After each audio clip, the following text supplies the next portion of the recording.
first thing you need to do is be safe. Disconnect the appliance or turn off the breaker to avoid electric shock.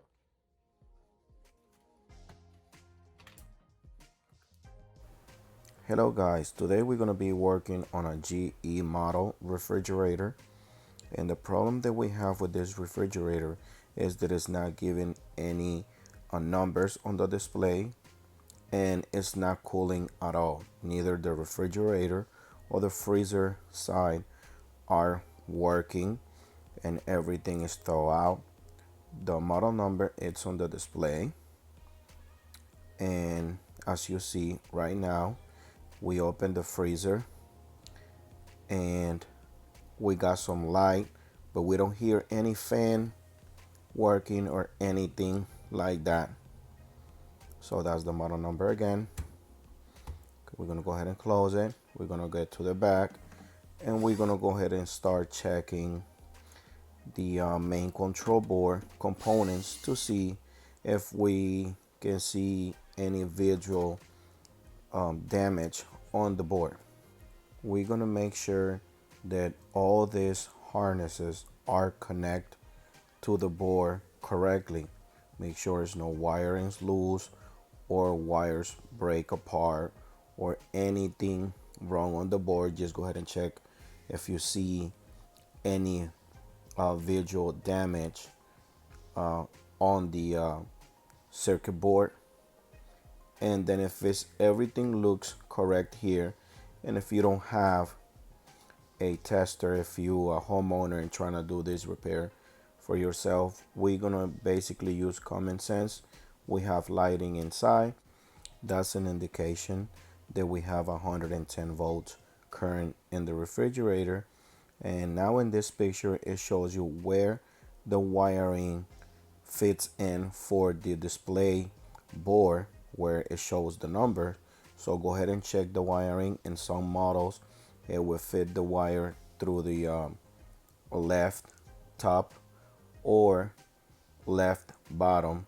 Just go ahead and look for that wiring and make sure that wiring is not damaged or is doing any shortage with the cabinet on the refrigerator. If you get your numbers back again, just make sure you fix that wiring. However, that is not my issue in this case, and 90% of the time it's not the issue.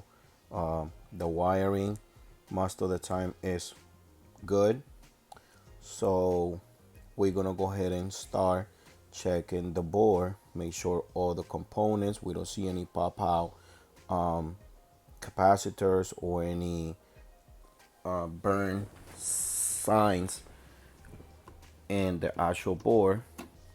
Since we checked everything on this side of the board, we're gonna go ahead and remove the board from the refrigerator to check the other side and look for any burn marks on the actual board. Go ahead and bear with me because I'm doing this by myself, and I just doing the best I can with one hand.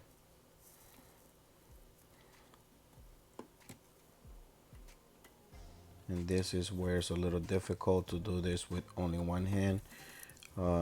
If you're doing this repair, just go ahead and hold the board while you're trying to remove this harness, like so. Now you're gonna have maybe one or more than one of this male tabs in here, and it has a little clip to secure the board from coming out. So just go ahead and press it with a screwdriver or with your finger, and it will release the main board. As you see, I'm looking for burn signs, and I don't see any burn marks on the main control board. So at this point, if we have light inside, which that means we have good 110 volts, this means that is the main control board.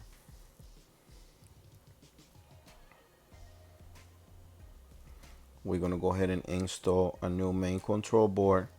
I apologize for the footage because for some reason my camera took this kind of blurry. So just make sure you connect all the harness where they were. My recommendation is go ahead and take pictures of everything that you do to be able to connect everything back again.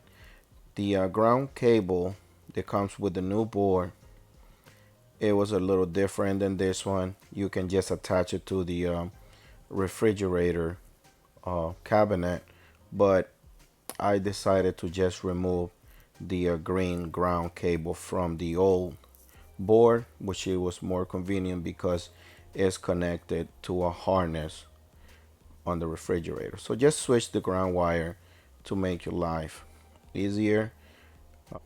And now we're just gonna go ahead and plug the refrigerator. The board is in place, and as you see, we have our numbers back in the display. You can hear the fan going on, and you can hear the compressor. Everything went back to normal. Now what you want to do is go ahead and put your control board panel back on, and that's it. I hope this video can help you guys. Thanks for watching. If this video helped you in any way, please give us a thumbs up and subscribe to our channel for future videos. Thanks for watching.